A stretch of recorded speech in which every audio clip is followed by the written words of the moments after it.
Alipanga kunio na iseta moyo wangu, unatamani niuliza vipi fundi wa raha zangu.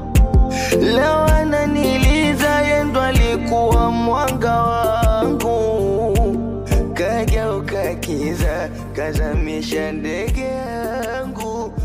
Vipi, mbona unahema sana? Amna bamdogo, jua kali.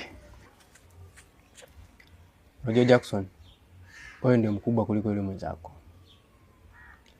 na natarajia wewe mfano kwake, na singependa kuona kwamba katika haya mapurukushani yanayoendelea wewe pia upo ndani yake. Si unanielewa? Sasa nataka nikuulize kuhusiana na ile swala ambalo niliwaambia. Mmeshalifanyia kazi au bado mnakwenda huko?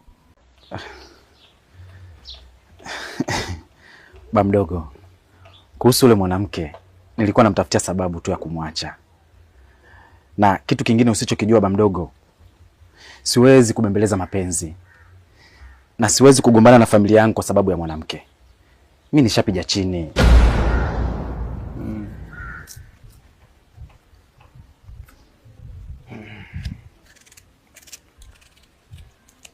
Waswahili wanasema muongo. Mpe muda. Mpe muda.